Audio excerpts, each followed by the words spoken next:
Syafiah binti Abdul Muthalib, sang pemberani nan cerdik. Kaum muslimin pada zaman Rasulullah Shallallahu Alaihi Wasallam tak hanya ditakuti karena hunusan dan panah yang mematikan. Lebih dari itu, ada keberanian, persatuan, semangat dan iman yang menguatkan mereka. Ini tak hanya muncul dari kalangan prajurit laki-laki, tetapi juga muncul pada kaum mukminah. Syafiah binti Abdul Muthalib, bibi Rasulullah Shallallahu Alaihi Wasallam, adalah seorang mujahidah yang membuat bergidik kaum Yahudi, Bani Quraisyah. Dengan kecerdasannya, ia membuat kaum Yahudi terbirit-birit. Rasulullah Shallallahu Alaihi Wasallam terus menyalakan semangat dan keberanian, serta keteguhan iman para penduduk. Ketika semua telah menyelesaikan penggalian parit, orang-orang Arab di bawah pimpinan kaum Quraisy berdatangan. Jumlah mereka sekitar 10.000 orang. Kaum Quraisy datang dengan penuh keberanian, namun mulut mereka menganga, terheran-heran bercampur khawatir melihat parit yang dibangun kaum muslim. Mereka menatap ke Madinah, tanah yang hendak mereka hancurkan.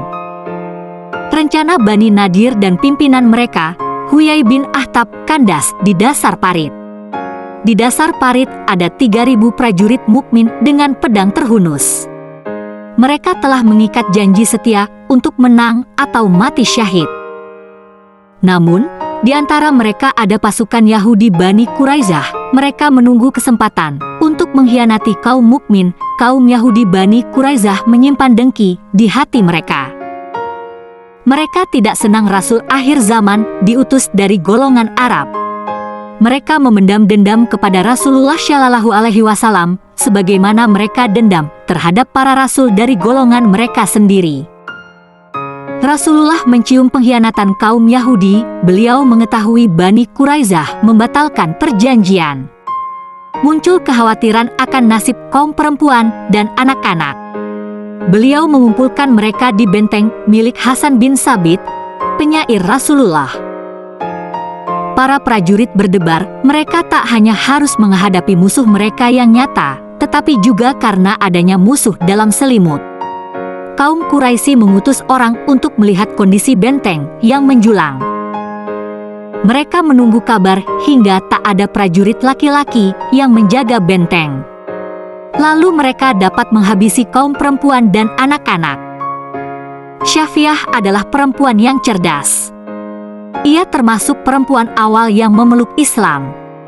Ia mengetahui kehadiran seorang Yahudi Bani Quraisyah yang sedang mengelilingi benteng. Instingnya yang kuat membuatnya mengerti maksud dan tujuan Yahudi tersebut. Ia merasa kaum mukmin sedang dalam bahaya. Pada kenyataannya, kaum perempuan dan anak-anak tak sedang dalam perlindungan. Rasulullah Shallallahu Alaihi Wasallam dan para laki-laki sedang pergi berperang. Tekadnya untuk melindungi kaum perempuan dan anak-anak menguatkan keberanian perempuan dari Bani Abdul Muthalib ini. Perbuatan Syafiah ini membuat utusan kaum Quraisyah tak pernah kembali. Ini seolah-olah memberikan pesan bahwa benteng itu selalu ada sekumpulan laki-laki yang sedang melindungi dan menjaga kaum perempuan dan anak-anak. Syafiah berhasil membuat Yahudi Bani Quraisyah terbirit-birit. Kekuatan Syafiah tak hanya tampak pada perang Khandaq. Saat perang Uhud, kaum muslimin bersedih akibat perlakuan kaum Quraisy kepada Hamzah, kakak Syafiah yang juga paman Rasulullah Shallallahu Alaihi Wasallam. Rasulullah meminta Zubair, putra Syafiah, untuk pulang dan melarang ibunya melihat jenazah Hamzah. Ia takut perasaan perempuan itu akan kacau balau. Zubair menaati perintah Rasulullah Shallallahu Alaihi Wasallam. Ia berkata, "Wahai ibuku, Rasulullah Shallallahu Alaihi Wasallam menyuruhmu pulang." Syafiah menjawab, "Mengapa? Aku telah mendapat kabar yang menimpa kakakku. Insya Allah aku ridha dan sabar." Syafiah akhirnya melihat jenazah Hamzah. Ia tidak memedulikan kondisi jasadnya, ia hanya mengucapkan, "Innalillahi wa inna ilaihi rajiun." Syafiah mengetahui kesyahidan saudaranya, Hamzah bin Abdul Muthalib, yang dibunuh dengan cara sadis. Maka Syafiah memberikan teladan yang agung bagi kita dalam hal kesabaran, ketabahan dan ketegaran. Di masa mudanya, Syafiah dikenal sebagai cendekiawan, ahli bahasa dan juga seorang muslimah pemberani yang ahli menunggangi kuda. Ia juga termasuk as-sabiqunal awalun, yakni orang-orang yang masuk Islam pertama. Ketakwaannya kepada Allah Subhanahu wa Ta'ala dan keberaniannya membuat ia tak gentar untuk turun langsung dalam berbagai pertempuran membela Islam. Ketika perang Uhud terjadi, Syafiah menjadi pelopor bagi para wanita yang ikut bertempur. Ia juga bertugas mengobati mujahidin yang terluka. Syafiah tetap berdiri dengan berani, di tangannya menggenggam tongkat yang ia pukulkan ke wajah orang-orang yang mundur dari peperangan, seraya berkata, "Kalian hendak meninggalkan Rasulullah Shallallahu Alaihi Wasallam." Kalimat ini dilontarkan saat pasukan pemanah menyalahi perintah Rasulullah Shallallahu Alaihi Wasallam sebagai panglima, maka banyak pasukan yang berpencar. Tatkala ada orang Yahudi yang mengelilingi benteng, sedangkan kaum muslimin sedang berperang, maka berdirilah Syafiah. Ia berkata kepada Hasan, "Sesungguhnya laki-laki Yahudi ini menjadikan kita tidak aman. Karena mereka akan mengetahui kekurangan kita, maka berdirilah dan bunuhlah dia." Kemudian Hasan berkata, "Semoga Allah mengampuni kamu. Sungguh, kamu mengetahui bahwa seperti itu bukan keahlian saya." Mendengar jawaban Hasan, Syafiah langsung bangkit dan dengan penuh semangat, ia mengambil tongkat, kemudian turun dari benteng. Ia menunggu lengahnya orang Yahudi tersebut, lalu dipukulnya tepat pada ubun-ubun secara bertubi-tubi hingga orang tersebut terbunuh. Kemudian ia berkata pada Hasan, "Turunlah dan lucuti ia.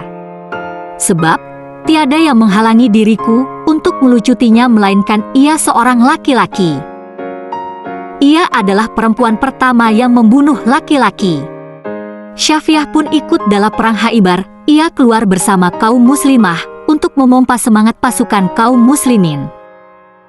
Mereka membuat perkemahan di medan jihad untuk mengobati pasukan yang terluka karena perang. Rasulullah sangat mencintai dan memuliakan bibinya Syafiah. Tatkala turun ayat yang artinya, "Dan berilah peringatan kepada kerabat-kerabatmu yang terdekat." Quran Surat Asy-Syura 214. Beliau bersabda, "Hai Fatimah binti Muhammad, hai Syafiah binti Abdul Muthalib, wahai Bani Abdul Muthalib, aku tidak kuasa menolong kalian dari siksa Allah Subhanahu wa Ta'ala. Mintalah kepadaku apa saja yang ada padaku." Syafiah hidup sepeninggal Rasulullah Shallallahu Alaihi Wasallam dengan penuh kewibawaan dan dimuliakan. Semua orang mengetahui keutamaan dan kedudukannya. Syafiah wafat pada zaman Khalifah Umar bin Khattab dalam usia 70 tahun. Semoga Allah Subhanahu wa Ta'ala merahmati Syafiah binti Abdul Muthalib. Itulah kisah Syafiah binti Abdul Muthalib. Semoga bermanfaat bagi kita semua agar selalu sabar dalam menghadapi cobaan. Terima kasih sudah menonton. Semoga kita semua dalam lindungan Allah Subhanahu wa Ta'ala. Amin, amin ya robbal alamin. Subscribe, like, komen, dan share.